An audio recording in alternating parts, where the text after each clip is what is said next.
गंभीर बीमारियों से पीड़ित मरीजों के लिए सरकार के द्वारा क्या योजनाएं बनाई गई हैं, उसके रोकथाम के लिए, हमारे गरीब जनता की मदद के लिए। अध्यक्ष जी, बड़ा ही निराशापूर्ण जवाब आया है। मुझे ऐसा प्रतीत होता है कि जब जब सत्र में पिछले 2.5 वर्षों में आपके विभाग के द्वारा जब भी प्रश्न पूछे गए हैं तो आपका एक सेम आंसर है कि हमने इतने जिला अस्पताल, इतने मेडिकल कॉलेज, इतनी डायलिसिस की मशीन, इतने एम्बुलेंस।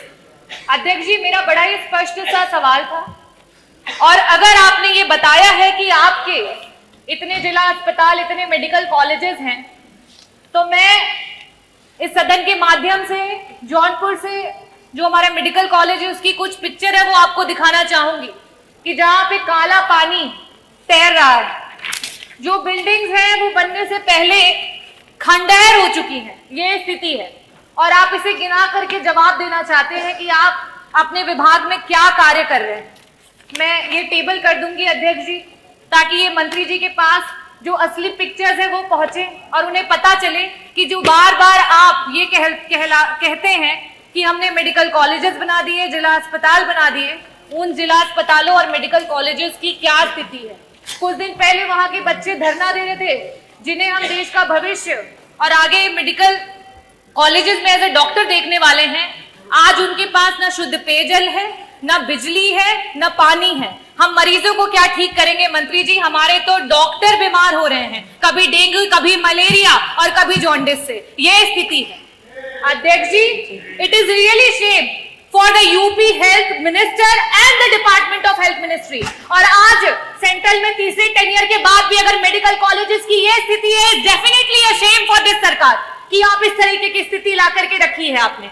अध्यक्ष जी, जवाब में इन्हें ये देना चाहिए था कि गंभीर बीमारियों के लिए जो हमारे डॉक्टर्स होते हैं, चाहे वो पैलिएटिव मेडिसिन के डॉक्टर्स हो, चाहे आपके ऑन्को सर्जन्स हो, ऑन्कोलॉजिस्ट हो, गायनेकोलॉजिस्ट हो, न्यूरो एनेस्थीसिया डिपार्टमेंट के डॉक्टर्स हो, चाहे आपके कार्डियो सर्जन्स हो, सीटीवीएस के सर्जन्स हो, आपने कितने डॉक्टर्स को बढ़ा, कितने डॉक्टर्स को आपने बढ़ाया?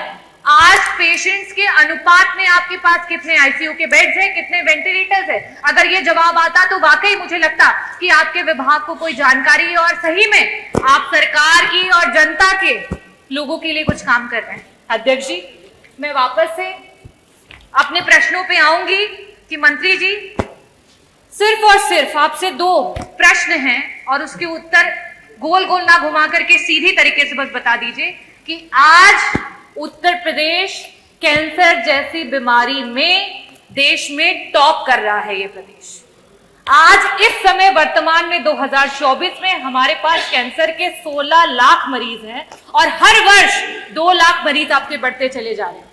और इन गरीब मरीजों के पास ना तो पैसा है इलाज कराने के लिए और ना अस्पतालों में बेड्स।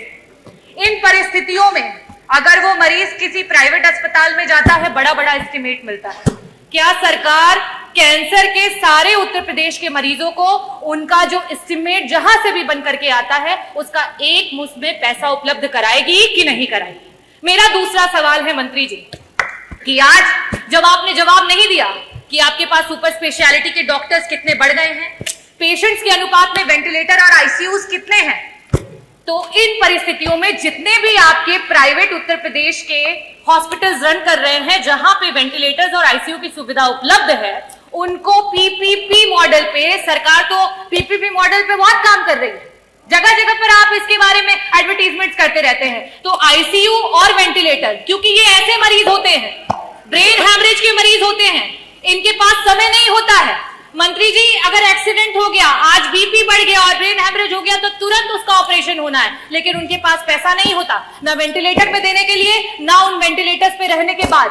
तो मैं आपसे अनुरोध करना चाहूंगी कि पीपीपी मॉडल पे जितने भी हमारे प्राइवेट हॉस्पिटल्स हैं उनको ऐड करते हुए हमारे मरीजों को मुफ्त में इलाज और समय पर इलाज दिलाने के लिए क्या सरकार काम करेगी? बहुत बहुत धन्यवाद।